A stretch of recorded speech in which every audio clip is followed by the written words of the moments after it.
lugar, educação. Bom dia, boa tarde, boa noite, dependendo de quando você estiver vendo este episódio. Em segundo lugar, bem-vindo ao canal Preso na Língua para uns 5 minutinhos de morato. Falta uma citação de Sêneca. Esse aqui é um vídeo que é uma espécie de spin-off, uma continuação do vídeo número 100 do Olha pra Poesia. Nesse último vídeo eu dediquei atenção ao poema Liberdade, do Fernando Pessoa. E esqueci de mencionar um elemento que é bastante significativo, porque o poema tem uma epígrafe. A epígrafe é aquele texto que supostamente serve de inspiração para o texto que nós vamos ler. É aquela dica, é aquela piscadela de olhos que o autor dá para o leitor inteligente, para o leitor culto, indicando que eu estou fazendo referência a isto. É bastante conhecida a epígrafe da Canção do Exílio, que é um poeminha do Goethe falando sobre a terra das laranjeiras, que eu gostaria de estar lá. E é disso que o Gonçalves Dias tira a inspiração para Minha Terra Tem Palmeiras Onde Canta o Sabiá. Pois bem, o Fernando Pessoa, nesse poema, coloca uma epígrafe, mas a epígrafe está faltando, porque na verdade a epígrafe é uma indicação para ele próprio. Falta uma citação de Sêneca. Sêneca, um filósofo antigo, um filósofo estoico, e o Fernando Pessoa, a gente sabe, é um autor desse fim de século XIX, começo de século XX, que está muito ligado a uma referencialidade à antiguidade clássica, que vem via Inglaterra através do filósofo Walter Pater.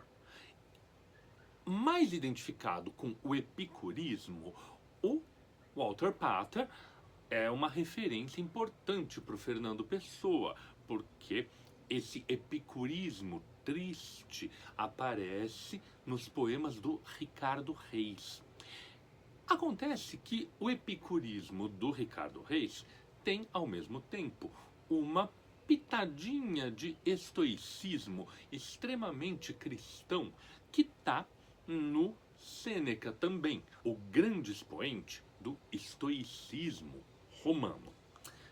Pois bem, o ponto é, por que o Fernando Pessoa está trabalhando com um meio que é o escrito?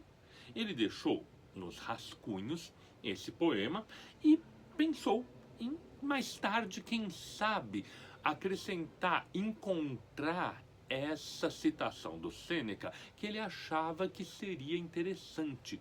Isso mostra pra gente, isso evidencia pra gente algumas coisas interessantes, que é um pouco o que eu estou fazendo aqui.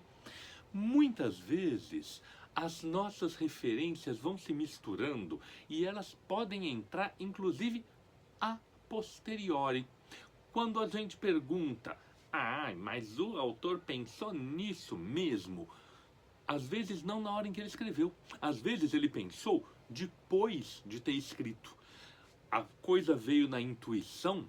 Vamos lembrar que as musas são filhas da memória e nem sempre a memória é 100% consciente.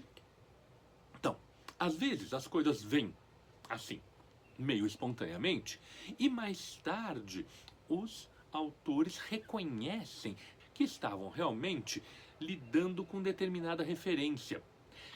Eu, quando estava editando o vídeo sobre o poema Liberdade, notei que tinha esquecido de mencionar o falta uma citação de Sêneca. Pensei em, quem sabe, gravar de novo algumas inserções e colocar essas coisas dentro da minha edição ao final. Acabei optando por não fazer. Por quê?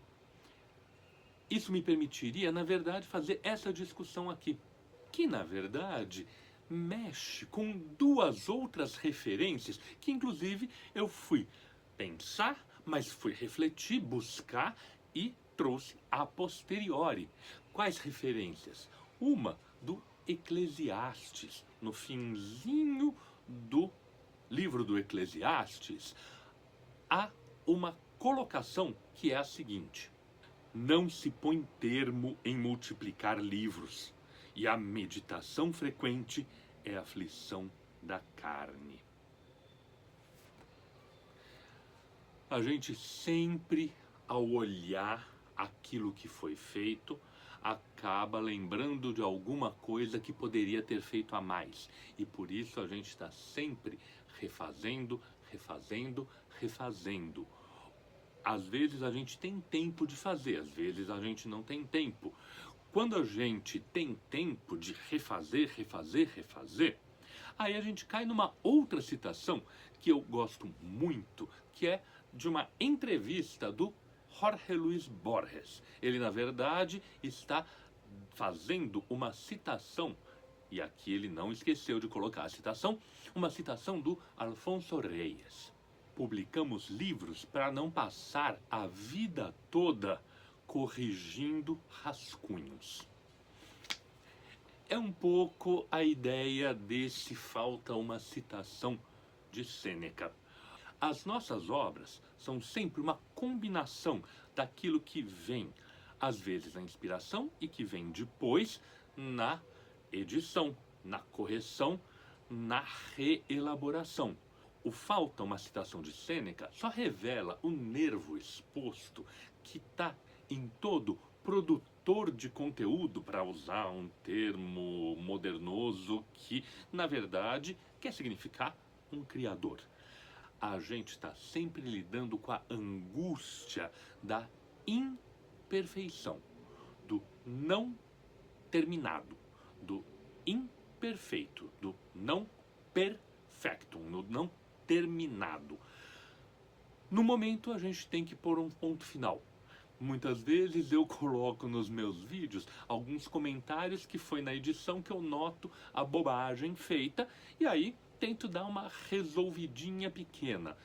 Os autores às vezes fazem em outras situações, às vezes eles fazem uma nova versão e assim a gente vai, como disse o Eclesiastes, multiplicando sem fim mais livros, mais vídeos, mais poemas, mais citações.